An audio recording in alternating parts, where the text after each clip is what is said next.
Então, boa noite a todas e todos.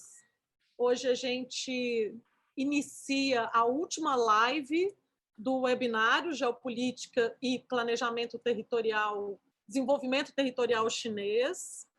Eu gostaria de dizer mais uma vez, né, nós falamos sobre isso em todas as lives que a gente construiu ao longo desse webinário, que essa é uma segunda disciplina que a gente está, eu e o professor Marcelo Maia, da Escola de Arquitetura, estamos organizando na Escola de Arquitetura, em formato de webinário, trazendo convidados para discutir geopolítica com ênfase na Eurásia, e no caso dessa disciplina, a segunda disciplina, a nossa ênfase é na China e no planejamento urbano, no desenvolvimento territorial chinês. Então, vou fazer uma breve retrospectiva, né? A gente teve uma disciplina anterior que a gente teve a participação de pensadores muito importantes que relacionam o desenvolvimento e a integração latino-americana com a Eurásia e um novo mundo multipolar, menos eurocêntrico, né? E menos, vamos dizer assim, baseado nas referências apenas do norte global. Então, a gente tem tentado incentivar um debate sobre o sul global e sobre os processos de colaboração e, entre o pensamento do sul global. Então, a gente teve aí o professor José Luiz Fiore, né, da UFRJ, o professor e parceiro de pesquisa Elias Jabbour, da UERJ, o professor Fábio Tosi, da Geografia da UFMG, o Pepe Escobar, o jornalista do Asian Times, o Tiago Schultz, que é um arquiteto da Universidade Federal da Bahia, que fez uma dissertação de mestrado sobre o urbanismo em Xangai, o professor Pasqualino, da UFBA, a professora Mônica Bruckmann, da Universidade Federal Fluminense, o professor Gilberto Libânio, da UFMG, o professor Dejan Mihailovic, do México, é um sérvio que vive no México, da Universidade de Monterrey, e que foi encerrada pela presidenta Dilma Rousseff, com uma fala muito impressionante sobre o novo capitalismo, a Revolução 4.0, inteligência artificial. E hoje nós temos, então, aqui duas turmas de pós-graduação da Escola de Arquitetura da UFMG, o PACPES, dos dois programas, né, do PACPES e do NPGAU, e nós temos duas turmas de graduação da Escola de Arquitetura que também têm participado, não só dessa disciplina, que é um formato de webinário com convidados, mas também de disciplinas de estudos mesmo sobre o urbanismo chinês, a arquitetura chinesa e a cultura chinesa. E a gente vem percebendo que na Escola de Arquitetura isso tem sido muito profícuo, a gente tem tido muita procura e os alunos têm estado, como nós, como eu e Marcelo, e os nossos pesquisadores do grupo de pesquisa Geopolítica e Planejamento Territorial, encantados, né, com a forma diferente de se produzir o espaço na China, claro que baseado em toda uma cultura da China e da Ásia como um todo.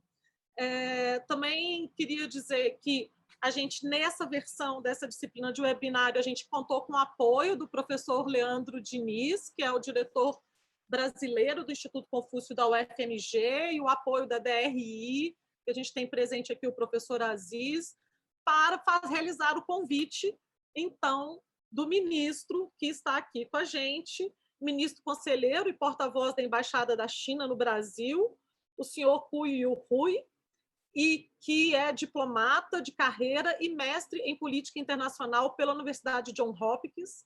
É uma honra enorme tê-lo conosco.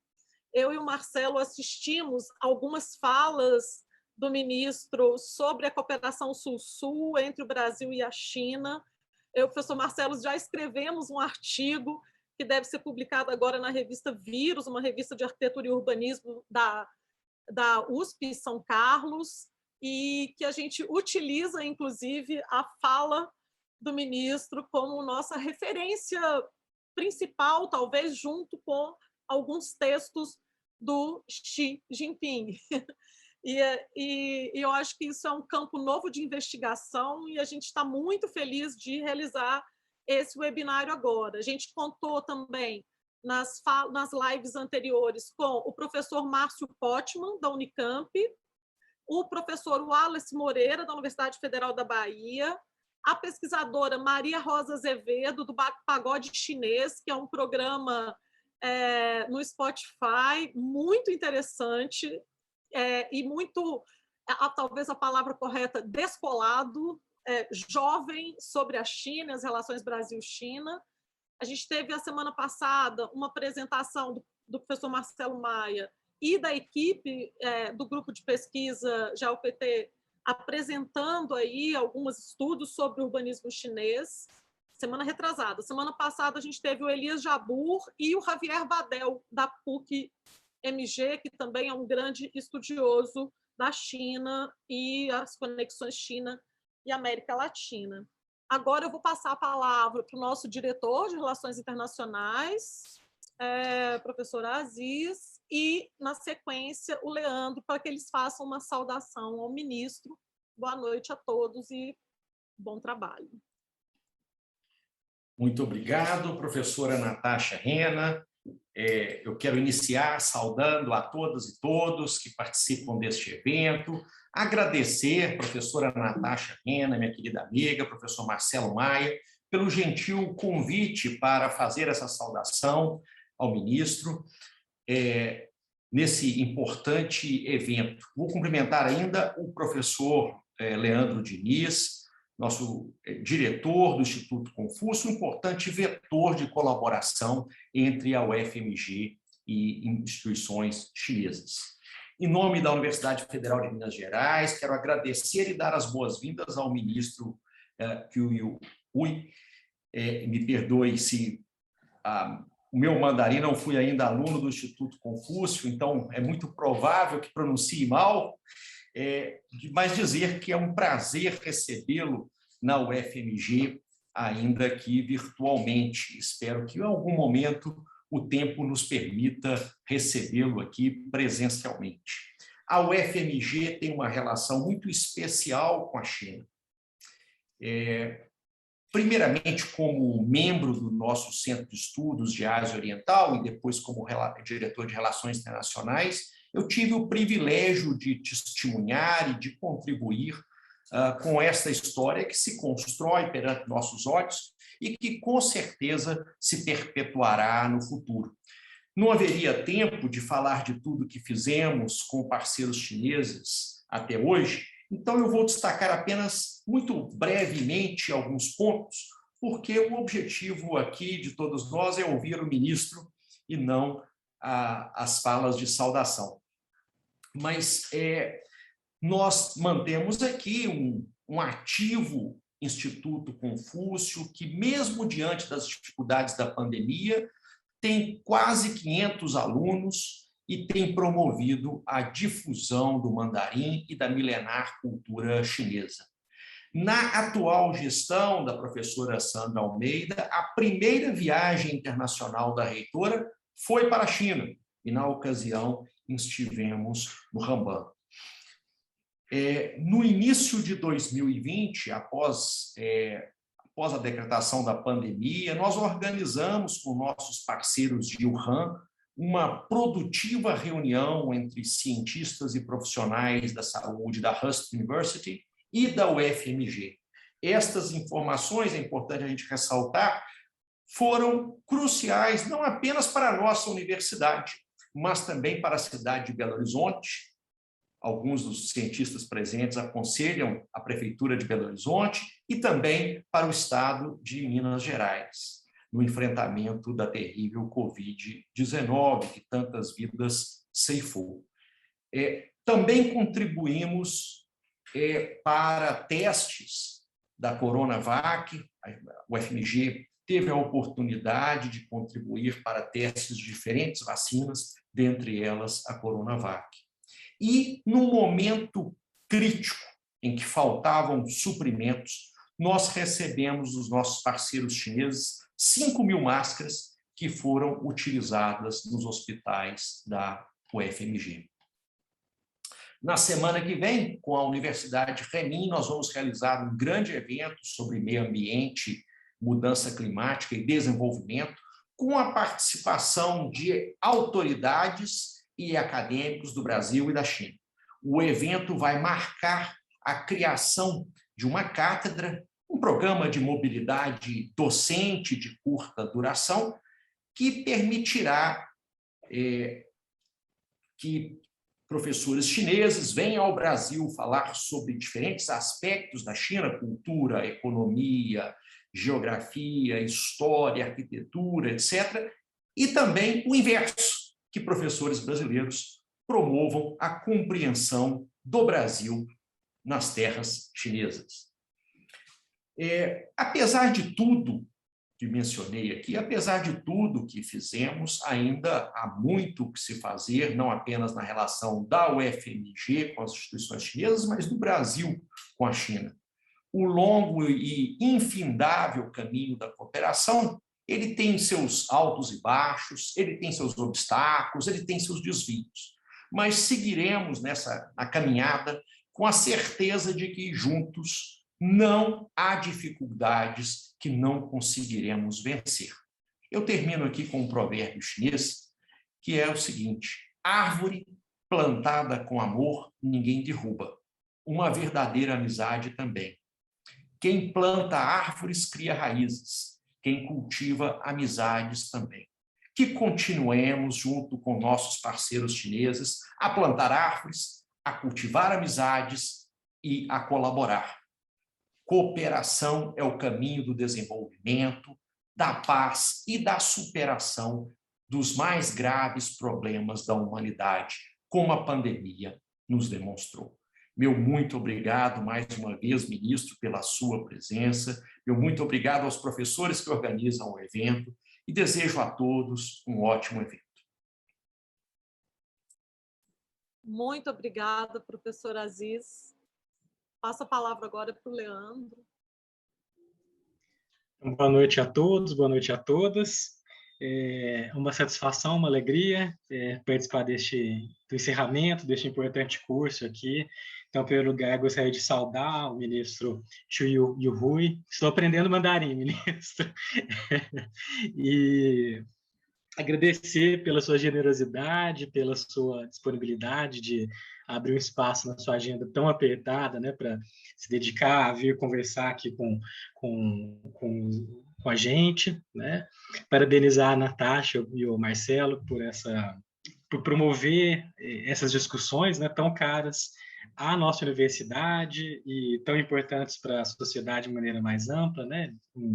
Especialmente nesse momento de tanta desinformação, de tanta notícia falsa, né? Que, bom, atinge diversos setores, né? E atinge, infelizmente, a China também, né? Então, uma disciplina como essa tem um papel fundamental, né? De criar um pensamento crítico, né? E que contribui tanto para o nosso avanço, né? Para o fortalecimento de relações de cooperação entre o Brasil e a China, né? Eu aqui falo como diretor brasileiro do Instituto Confúcio. Na UFMG, o Instituto Confúcio foi criado em 2013, né?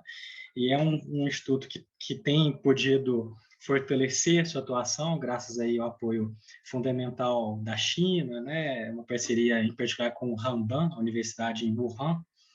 E como dizia a Natasha, né, ao abrir a live de hoje, é fundamental, acredito fortemente, na importância do investimento nesse diálogo com o Sul, né, em busca da constituição de uma outra ordem geopolítica, né, um mundo mais equânime, mais justo, baseado em outros valores, né, diferentes desses que têm regido, em grande medida, as relações, né? E acho que acredito fortemente que entrar em contato com uma outra cultura, né? Entrar em contato com outro, aprender outras línguas, né? E me refiro aqui especificamente ao mandarim como a língua majoritária da China, né? Ainda que evidentemente não a única, mas a língua que de alguma forma também cria uma certa unidade, né, no país, assim como o português é a língua majoritária do Brasil, ainda que não a única, e ter acesso, né, ao mandarim, à cultura chinesa, sem dúvida é uma forma da gente se descentralizar, né, conhecer outros mundos, abrir a cabeça para outros horizontes, pensar de outras formas, né, combater etnocentrismos, enfim, no limite são oportunidades de a gente se tornar pessoas melhores, né? Então é isso. Convido, como eu fiz aqui no primeiro dia, né, todos os participantes desse curso que têm esse interesse, que espero que possa fortalecer cada vez mais pela China, né, e de fortalecer as relações entre Brasil e China, para participarem das atividades do nosso instituto, né, sejam os cursos de mandarim, sejam outras atividades culturais que a gente promove, né, que são abertas para o público de maneira geral, não só para os alunos regularmente matriculados nos cursos.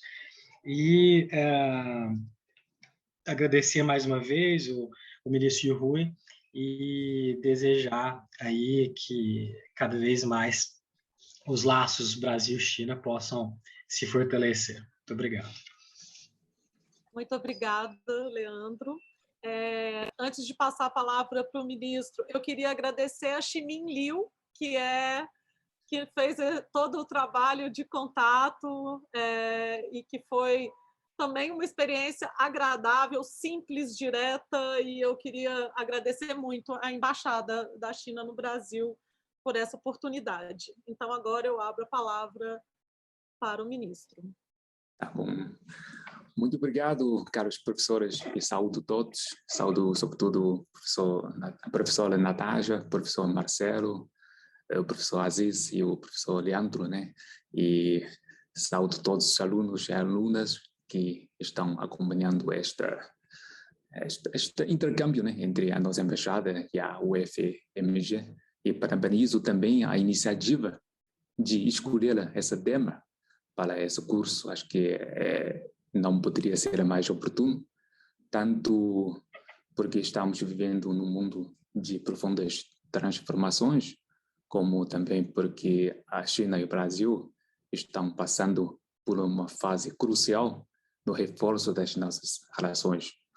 Acho que é fundamental os alunos brasileiros, jovens brasileiros, poderem conhecer um pouquinho mais a China, que embora fique tão longe do Brasil, todavia tem sido, sim, um dos fatores que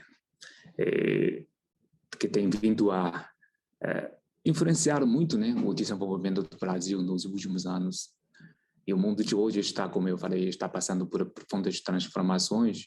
E a China, o tema da China também tem ganhado uma relevância cada vez maior na comunidade internacional. Portanto, hoje acho que não apenas para os alunos que fazem cursos de relações internacionais, mas também os alunos de outros cursos também precisam, acho que, olhar mais para a China, buscando, assim, conhecer mais a China.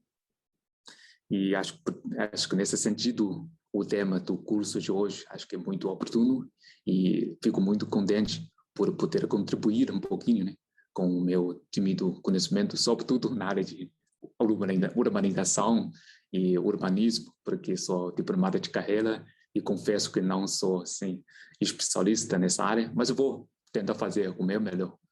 Mas antes de falar um pouquinho sobre a urbanização, urbanismo e infraestrutura na China, queria começar por falar um pouquinho sobre as nossas relações bilaterais entre a China e o Brasil, com o intuito de provocar os nossos amigos jovens alunos brasileiros de conhecer um pouquinho mais a China.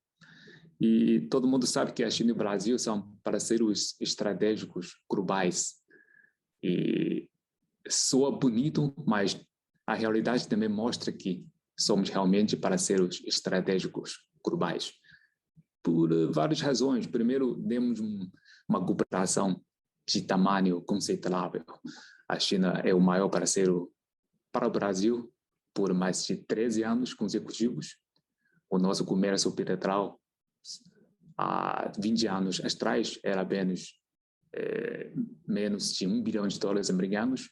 Mas este ano, provavelmente, mesmo com a pandemia, nós podemos ultrapassar 140 bilhões de dólares americanos. É impressionante. E somos também um dos maiores investidores no Brasil.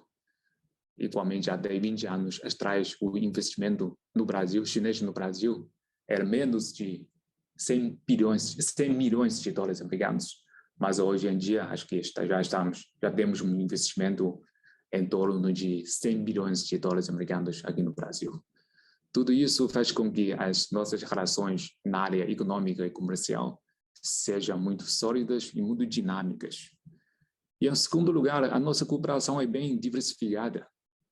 Eu já falei sobre a cooperação econômica e comercial, mas a nossa cooperação vai muito além desse aspecto material.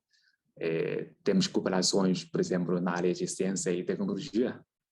Todo mundo sabe também o famoso projeto de satélites entre a China e o Brasil. Foi a primeira parceria na área de satélites entre dois países em desenvolvimento e até hoje, né, é considerado como um dos casos exemplares da cooperação sul-sul na área de alta ciência e tecnologia. Muitas pessoas não sabem que uma função importante, né, desse projeto é justamente também para ajudar a preservação da região amazônica, com monitoramento terrestre, etc. E temos também cooperações na cultura. Já temos 12 institutos Confúcios no Brasil. O Brasil é o país com o maior número de institutos Confúcio na América Latina. Temos um intercâmbio educacional também cada vez mais dinâmico. E temos também cooperação muito dinâmica na área de esporte, onde a seleção chinesa jogou um dos partidos mais importantes, né, na sua qualificação para a Copa de 2022 na Catar. E na escalação inicial, houve 3 brasileiros naturalizados chineses e foram fundamentais para que a China conseguiu arrancar um empate com a seleção de Austrália. E muitos chineses reclamam que nós deveríamos naturalizar mais brasileiros e talvez toda a equipe composta por brasileiros será a única solução para que a China se classifique, né, para uma mundial. Mas isso mostra a dinâmica, né, de cooperação esportiva entre os nossos dois países. E tem muitas outras cooperações, e até no dia a dia, né? Por exemplo, muitas tecnologias ligadas ao uso cotidiano, né? Também há muitos fatores, componentes chineses que muitos brasileiros não sabem, né? Portanto, acho que a nossa cooperação tem vindo a ser cada vez mais diversificada, enriquecendo, né, a nossa cooperação, para já não falar que temos uma estreita cooperação nos assuntos internacionais. Somos membros do G20, somos membros do BRICS, somos membros do BASIC, né, que focaliza na questão de mudança climática, e sempre compartilhamos visões e posições muito semelhantes. Tudo isso coloca uma acomodação estratégica e pragmática nas nossas relações. E a última razão, acho que a nossa relação é muito dinâmica e somos parceiros estratégicos, é porque temos um grande potencial de cooperação que ainda precisa ser explorado.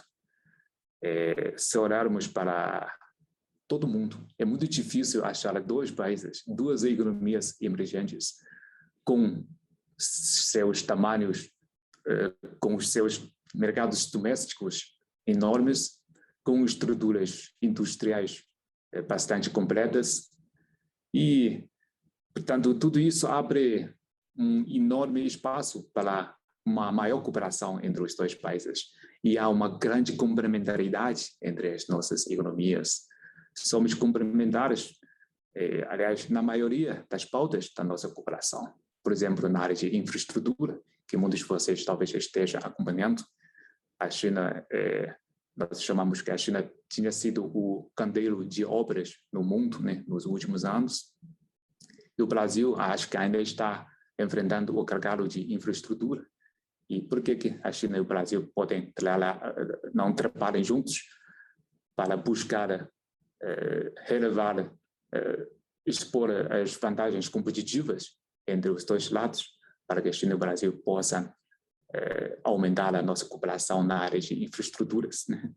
Portanto, as nossas relações são sólidas, dinâmicas, e há muitas razões que explicam por isso, né? Porque, em primeiro lugar, somos dois países semelhantes, somos dois países continentais, e não temos, aliás, se olharmos para a China e o Brasil, embora sejamos muito diferentes em termos culturais, sociais, históricos, todavia não existem conflitos fundamentais entre os nossos dois países. Não há conflitos geopolíticos, não há conflitos políticos também, né? E, ao mesmo tempo, enfrentamos os mesmos desafios. Ambos os países enfrentam o desafio de como melhorar a vida dos seus povos, como superar os desequilíbrios de desenvolvimento regionais e como evitar uma maior polarização de riqueza nas nossas economias. E, portanto, acho que também na área de urbanização, né, acho que também estamos passando por situações muito semelhantes, como melhorar o acesso ao serviço público nas grandes cidades, como equilibrar entre a preservação do meio ambiente e a construção e o fornecimento de mais serviços públicos. Acho que, nesse sentido, nossos dois países são muito semelhantes e se compartilham muitos desafios comuns. E isso também providencia bases de cooperação, né, para as nossas futuras parcerias. Eu já falei que somos duas economias com grande complementaridade. Se olharmos, se fazemos uma comparação entre a parceria China-Brasil e Brasil e Estados Unidos, né, acho que não é muito difícil tirar a conclusão de que a nossa pauta comercial é muito mais complementar do que a pauta comercial entre o Brasil e Estados Unidos. E, portanto, temos uma relação de interdependência já bem evidente e que poderia ser melhor aproveitada no futuro. E também no contexto de transformações internacionais, China e o Brasil também compartilham muitas visões semelhantes. E na ONU, na OMC, etc., né? Acho que a coincidência de posições chinesas e brasileiras é de quase 95%. Isso mostra que temos mesmos desafios e temos mesmos interesses. Acho que tudo isso nos deixa bastante otimista e confiante em relação ao futuro desenvolvimento das nossas relações. Como o professor Aziz falou, né? Como qualquer relação sempre tem pontos altos e baixos, mas a nossa relação, em termos gerais, tem seguido uma trajetória dinâmica, madura, independentemente das mudanças políticas domésticas de cada país. E, claro, temos desafios. Acho que, para mim, o maior desafio entre a China e o Brasil é sempre o déficit de conhecimento mútuo. E temos que reforçar muito mais os intercâmbios no lado macio, ou soft power, né? Ou seja, nós já temos uma relação sólida na área de economia e comércio, todavia, o nosso conhecimento mútuo na área social, na área política e no lado cultural ainda está defasado em relação à nossa cooperação econômica e comercial. E, sobretudo, nesses últimos anos, né, estamos vivendo numa sociedade de informação para o bem e para o mal. E como a China e o Brasil são países muito diferentes em muitos aspectos, está havendo uma certa mitificação ou até demonização sobre a China, não só no Brasil, também em outros países. E como é que podemos combater isso? Acho que é através de aumento de diálogo, aumento de intercâmbio entre os dois países. E acho que, nesse sentido, a arquitetura, né, pode abrir uma janela para que nós possamos conhecer melhor as nossas culturas, as nossas sociedades, etc. É uma ferramenta extremamente útil, né, que poderia ser melhor aproveitada. Portanto, parabenizo mais uma vez os trabalhos feitos pelo professor Marcelo, pela professora Natasha, né? Portanto, acho que agora vou tentar falar um pouquinho sobre a urbanização da China. Um dos segredos que explica o desenvolvimento da China é justamente na urbanização, que provavelmente tem sido a maior urbanização do mundo ao longo dos últimos 40 anos.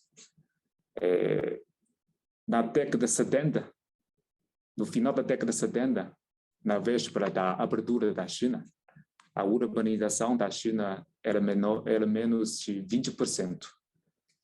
Mas agora nós já temos uma taxa de urbanização perto de 64%. Já é acima do médio mundial, que está em torno de 56%. E a população urbana na China já ultrapassou 900 milhões de pessoas. E até 2025, ou seja, daqui a 4 anos, a taxa de urbanização na China vai chegar a 65%. Isso, por um lado, é muito bom para o desenvolvimento econômico da China, mas, por outro lado, também tem trazido muitos desafios, porque, como sabem, na China tem uma grande população e o fluxo imigratório, a construção de serviços públicos nos centros urbanos tem sido uma grande dor de cabeça para os gestores. E, claro, a China tem uma estrutura administrativa diferente do Brasil. O Brasil tem governo federal, estadual e municipal. Lá na China, nós dividimos em níveis diferentes. Temos o governo central, depois governos provinciais e governos municipais. E temos também uma classificação que é condados. Portanto, temos uma classificação mais que o Brasil. Portanto, em termos de número de municípios, a China tem apenas 687 cidades urbanas. Um número parece pequeno em comparação ao Brasil, acho que tem mais de 5.000 municípios. Mas são todas grandes cidades, quase são todas grandes cidades. E entre essas 687 cidades, 19 delas têm uma população maior que 10 milhões de pessoas. E nós sempre brincamos que nós temos cidades de primeira linha, segunda linha, terceira linha.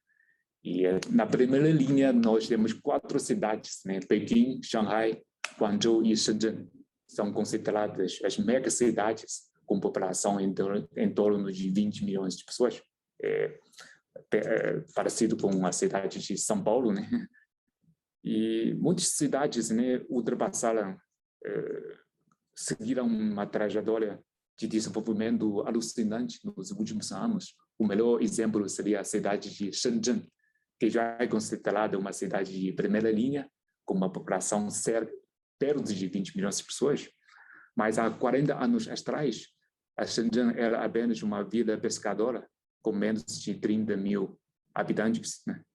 Hoje, né, a população já está em torno de 20 milhões de pessoas e o PIB de Shenzhen em 2022 estava em torno de 440 bilhões de dólares americanos, ou seja, o PIB maior que o PIB da Singapura, é uma economia bem robusta, né? E, portanto, esse é apenas um exemplo, né, de um processo, a velocidade de urbanização na China, que tem sido muito rápida e tem sido também muito um novo desafio para o governo e para a população chinesa. E temos conseguido alcançar muitas conquistas nesse rápido processo de urbanização, né? Primeiro, acho que a primeira conquista é a mobilidade urbana dentro das cidades. Até 2020, as estradas urbanas, a extensão já ultrapassou 490 mil quilômetros, estradas dentro de cidades, não rodovias, estradas, né, urbanas.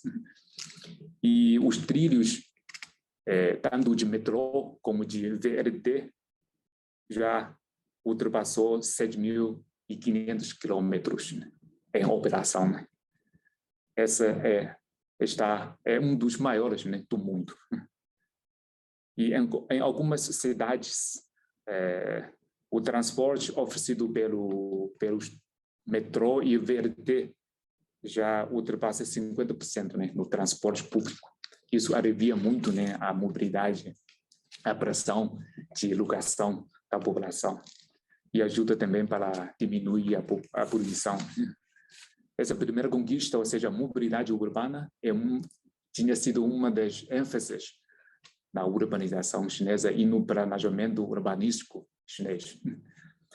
E, em segundo lugar, nós também conseguimos elevar muito o nível de instalações urbanas. Alguns exemplos: em 2020, a taxa de fornecimento de água potável, né, nas cidades já ultrapassou 99%, e a taxa de extensão, acesso a gás de cozinha, também já ultrapassou 98%. E a taxa de tratamento de água sanitária já ultrapassou 95%. Essas taxas, né, já podem ser comparadas ao nível dos países desenvolvidos. Portanto, nós conseguimos melhorar muito as instalações de serviço público nas cidades. E, em terceiro lugar, nós também conseguimos melhorar muito a questão de urbanização das principais cidades, né? E também conseguimos, né, tratar os lixos de forma ecologicamente sustentável, né? Ou seja, damos também uma grande importância à questão de ambiente nas cidades. Nós temos muitos desafios, como o processo de urbanização na China andou muito rapidamente e de forma um pouquinho extensiva, né? Portanto, estamos vivendo o desafio de como melhorar a qualidade da nossa urbanização. Provavelmente o mesmo problema que o Brasil também tem enfrentado, né, nos últimos tempos. Precisamos atualizar as infraestruturas urbanas, precisamos fornecer mais serviço público à população e temos que também equilibrar temos que equilibrar o desenvolvimento entre megacidades, grandes cidades e médias cidades. Ainda há um grande desequilíbrio entre cidades de tamanhos diferentes. Esses são alguns dos principais problemas que a China está enfrentando nesse momento. E, portanto, no 14º plano quinquenal do governo chinês, o governo chinês estipula que nós precisamos trilhar um novo caminho de urbanização, a nova urbanização. A China tem um conceito de quatro modernizações antigas, ou seja, defesa nacional, indústria, agricultura, etc. São as 4 antigas modernizações, mas nesse momento estamos lançando o novo conceito de novas modernizações. E nessas novas modernizações, a modernização urbana é um dos focos, né, da estratégia e do planejamento do governo chinês. A nossa meta é construir cidades mais propícias para habitar, cidades mais verdes, cidades mais resilientes, mais inteligentes e mais humanísticos. Portanto, nessa estratégia geral, nós estamos focalizando em alguns aspectos. Primeiro é a renovação. Muitas cidades, sobretudo as cidades com história mais antiga, estão sofrendo com a deterioração das suas infraestruturas, até afeta, às vezes, a segurança, né, dos seus habitantes. Portanto, a partir de 2020, o governo chinês começou o plano de renovação das principais cidades. Os seus principais focos é, primeiro, aperfeiçoar a configuração das cidades, a configuração geográfica, espacial, né? Sem fazer grandes projetos de remoção e deslocação, mas focalizar mais em como preservar, melhorar e reestruturar os edifícios já existentes, né? E também nos edifícios antigos, né, estamos tentando introduzir mais programas verdes, ecologicamente mais sustentáveis e aliviar também a pressão de transporte público e segurança urbana, etc. Esse é o primeiro ponto, ou seja, como aperfeiçoar a configuração geográfica, né, das cidades, dos antigos bairros, né. Em segundo lugar, é fazer uma melhor comunicação, planejamento das instalações, subsolos e, como se diz, subterrâneos e terrestres. Porque a China é um país que sofre muito com inundações. Portanto, no processo de renovar as instalações das cidades, precisamos dar muita atenção à defesa civil, sobretudo no combate às inundações, aperfeiçoar as barragens, os sistemas de escoamento pluvial e o sistema de retenção de águas, reservatórios, etc., para melhorar a segurança e a resiliência das cidades. Esse é o segundo foco. E o terceiro foco é criar um sistema de avaliação, de exame, monitoramento das cidades. Um dos problemas que as cidades modernas enfrentam, né, são sistemáticos, já têm uma longa história. Portanto, precisamos criar um sistema com o qual nós podemos fazer avaliações sistemáticas, ajustes periódicos, para que as instalações das urbanas possam ser acompanhadas, monitoradas e modificadas conforme os trabalhos de avaliação. E estabelecemos, inclusive, 8 indicadores básicos, né, para podermos fazer esse tipo de avaliação, um tipo de exame médico, né, das cidades. Esses 8 indicadores básicos incluem a questão do meio ambiente, a questão de saúde, a questão de segurança, o transporte público, a fisionomia, a limpeza, inovação, etc., né? Para que nós podemos diagnosticar as doenças urbanas e depois adotar as medidas necessárias. Essa é a primeira medida principal, ou seja, a renovação das cidades antigas, os bairros antigos. E a segunda principal medida é na modernização das cidades, através de construção de cidades modernas, inteligentes, verdes e de baixo carbono. A primeira é a digitalização. Estamos criando os padrões para aumentar o grau de digitalização das instalações urbanas, através de reformar o sistema de transporte público, água, eletricidade, sobretudo no aspecto terminal, diretamente ligado aos consumidores e à população. Ou seja, uma gestão da cidade de modo mais digitalizado. Em segundo lugar, é a organização das cidades, né? Tornar essas cidades mais verdes. Estamos abrindo mais espaço para o público, construindo mais ciclovias e vias exclusivas para pedestres e promover o uso de materiais de construção mais verdes e também aperfeiçoar a rede de transporte público nas cidades. E, por último, essa é uma questão que já tem sido feita, mas estamos tendo uma maior ênfase também, ou seja, aperfeiçoar o layout, né, das cidades da China. Como eu falei, um dos principais problemas que nós temos é a falta de desequilíbrio, de desenvolvimento entre mega cidade, grande cidade, média cidade e pequenas cidades.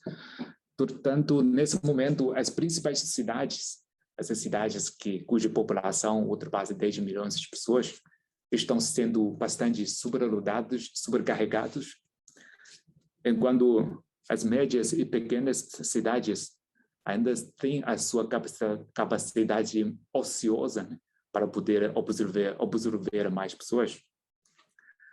E, portanto, temos que tentar construir canais de fluxo entre as grandes cidades e as médias e pequenas cidades.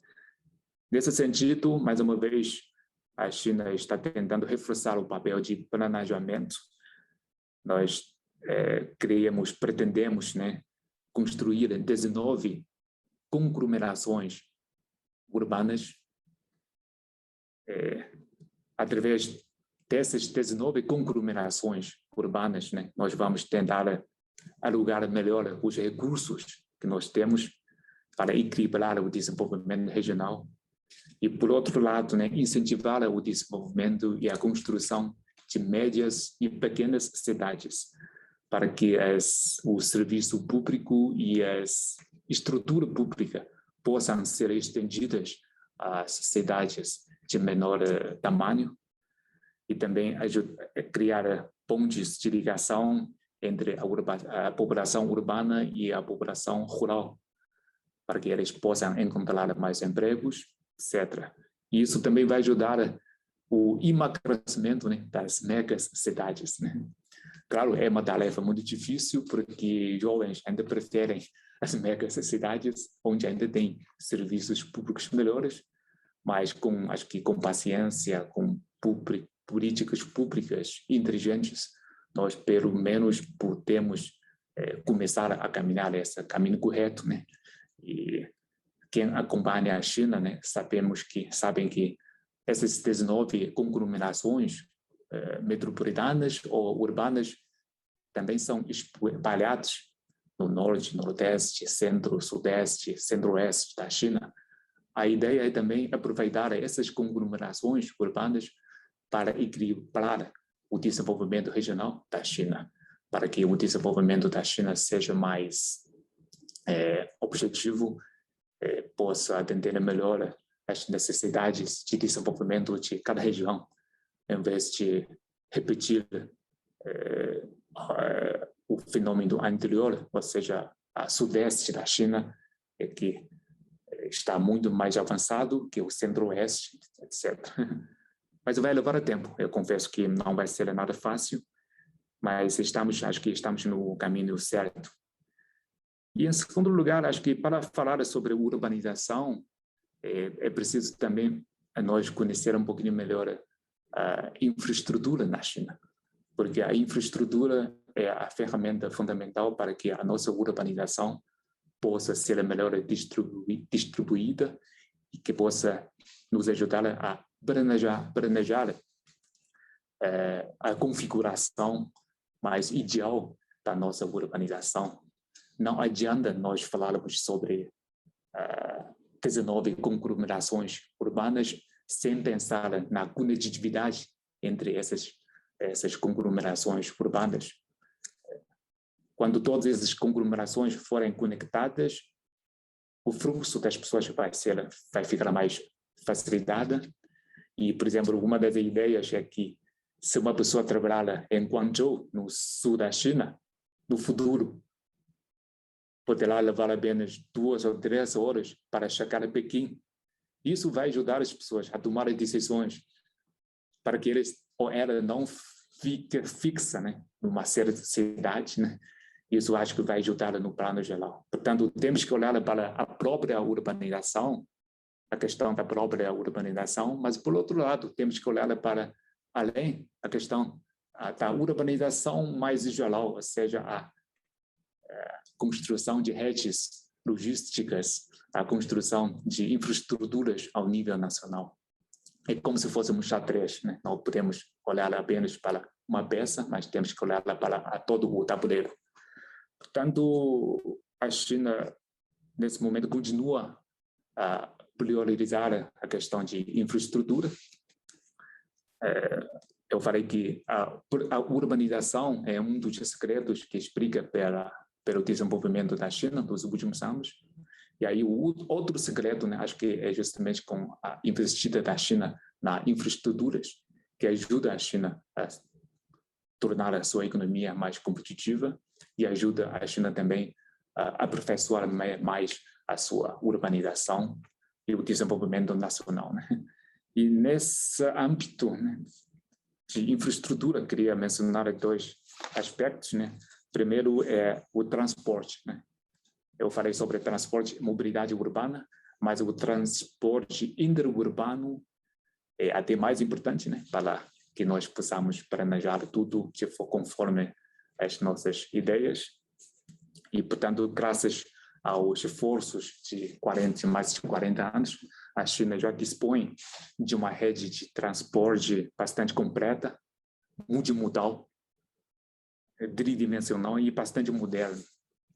A China já é número 1 em vários aspectos, é número 1 em extensão de trem-bala, número 1 em autoestrada, rodovias, número 1 em extensão, em operação de trilhos, tanto para metrô como para VRT nas cidades, e somos também o número 1 em termos de números de portos litorais que conseguem atracar navios de calado maior a 10 mil toneladas.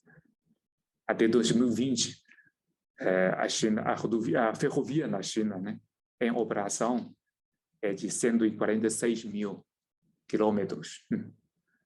Acho que é o segundo lugar do mundo, atrás dos Estados Unidos, mas nós já temos uma extensão de trem-bala de 38 mil quilômetros. Aí somos o maior país do mundo, né? Nessa categoria. E rodovias, já temos rodovias em operação de 5 milhões e 200 mil quilômetros de rodovias em operação. Estradas. E nessa categoria nós temos uma extensão de rodovias, de autoestradas de 161 mil quilômetros. E falando sobre o trilho, a extensão de trilhos de metrô e VRT, a extensão em operação na China é de 7.300 quilômetros. Também é o número 1 do mundo. E temos também aeroportos, né? 241 aeroportos, número ainda bastante inexpressivo, mas também está em rápida expansão. Quando se fala de trem-bala, né, como se sabe, a tecnologia de trem-bala na China já é um dos mais avançados do mundo. E a linha de trem-bala em operação na China ocupa 2/3 do total das linhas em operação em todo o mundo. E até agora nós já conseguimos interligar as principais cidades da China com trem-bala num raio de 1 a 4 horas, né?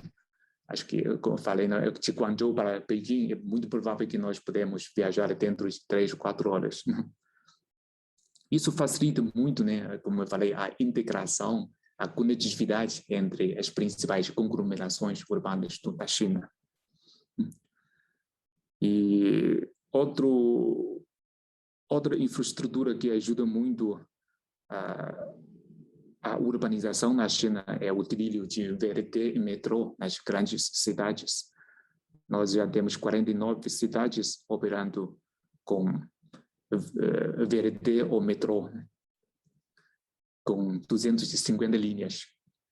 Por exemplo, Pequim tem 24 linhas de metrô, Shanghai tem 19, Guangzhou com 17. Em Pequim, a meta é que um cidadão, uma pessoa, caminhar 1 quilômetro para que ele possa encontrar uma estação de metrô. Isso alivia muito o transporte público terrestre. E outra questão ligada à infraestrutura, né, é a questão de transporte inteligente. Estamos promovendo com muita energia o transporte ao modelo de internet mais, né? Através de tecnologias como 5G, Big Data, inteligência artificial, etc. Essa é outra questão que ajuda, né, muito a urbanização na China. E a questão também de transporte verde. É uma área que nós investimos muito. Até agora, a China tem mais de 400 mil ônibus que utiliza energia verde, ocupando mais de 60% da frota total de ônibus de transporte público na China. A China também já tem mais de 6 milhões de carros que utilizam energia nova, né? E essa taxa também esse número também é um dos maiores do mundo, né? Com isso, né, nós conseguimos diminuir a poluição e construir mais transporte verde ao nível mundial. Essa primeira questão é transporte, que tem jogado um papel fundamental na infraestrutura da China, complementando o processo da urbanização. E outra área que a China investe muito na infraestrutura é telecomunicações. Nós já construímos a maior rede de fibra ótica ao nível mundial. Construímos também a maior rede de 5G, que utiliza a tecnologia de Stand-Alone, né? SA, né? Já temos mais de 1 milhão de antenas de 5G, ocupando 70% de total das antenas para o 5G no mundo.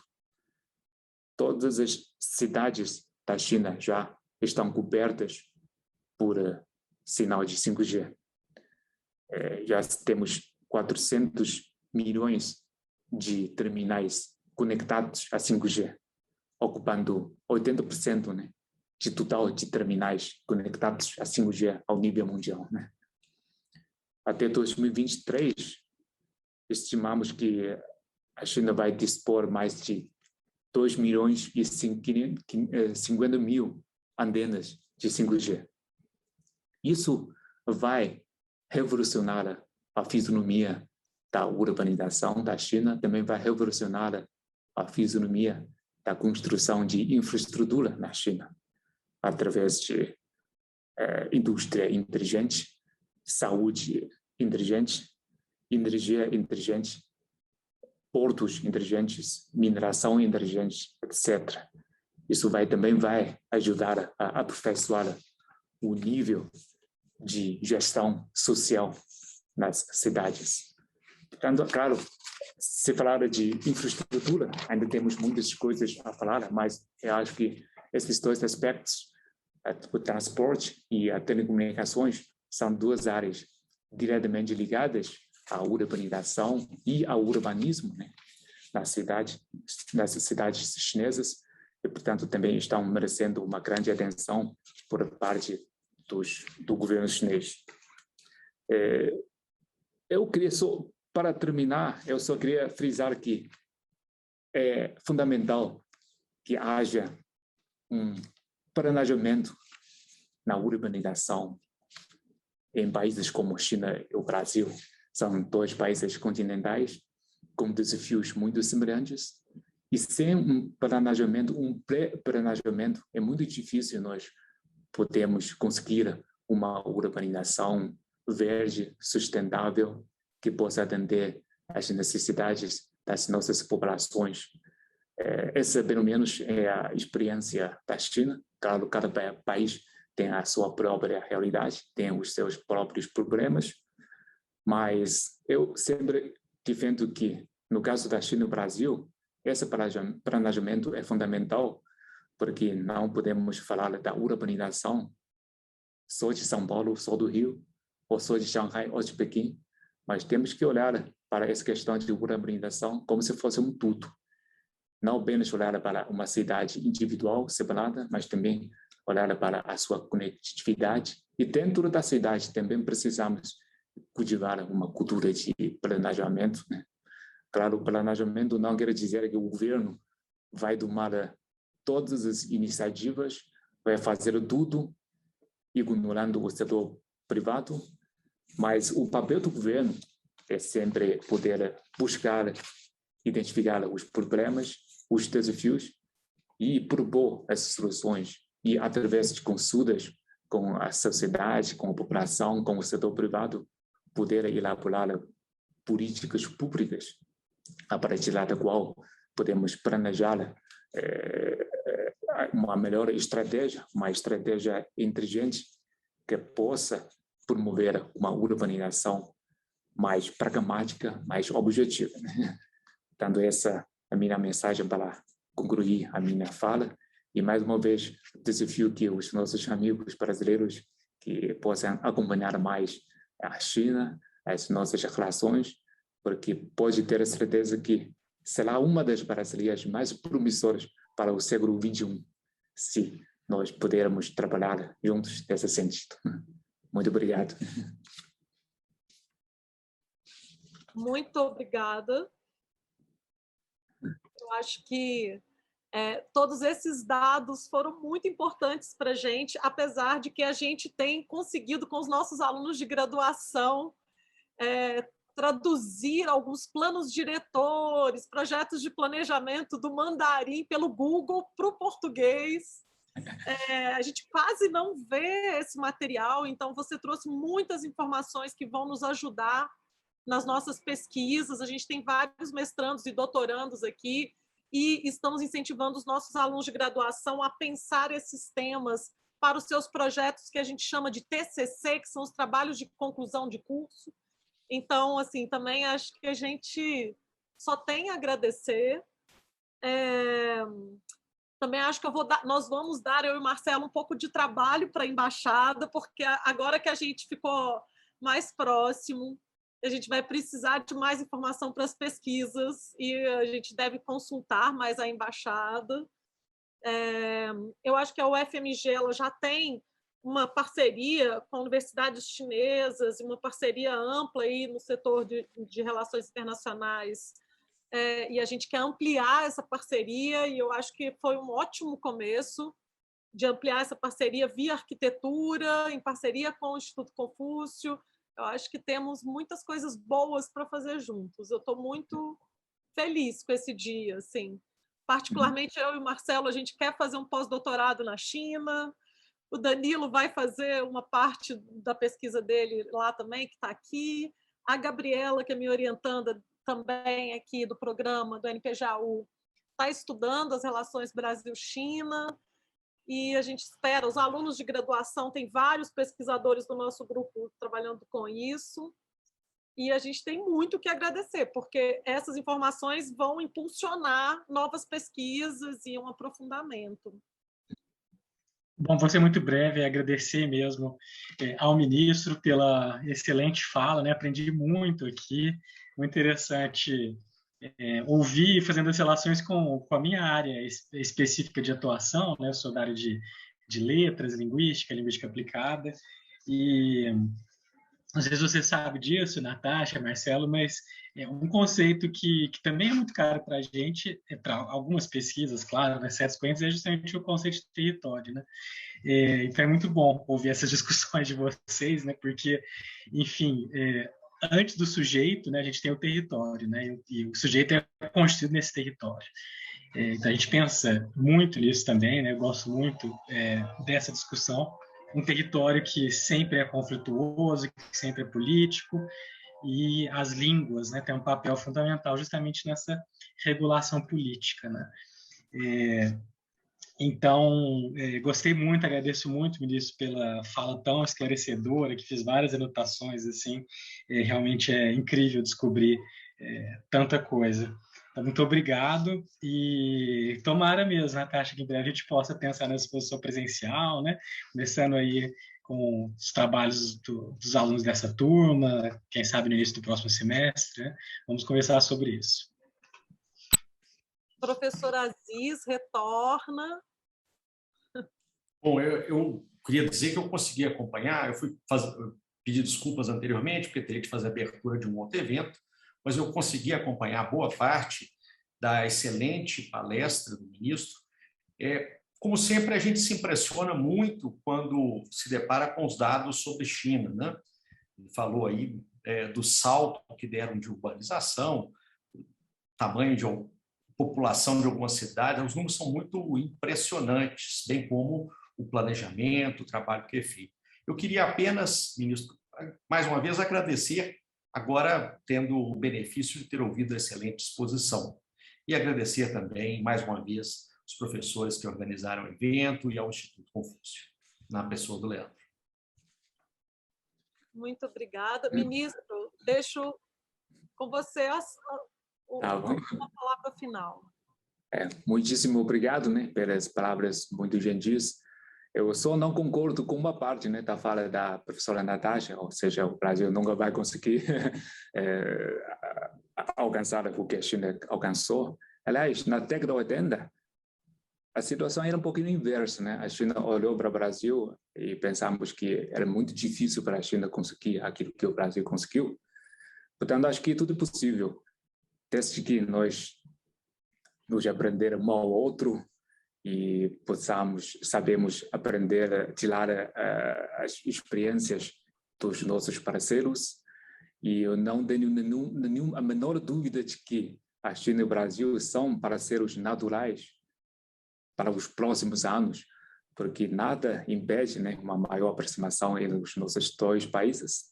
Portanto, fico muito feliz, né, por poder contribuir para o vosso projeto.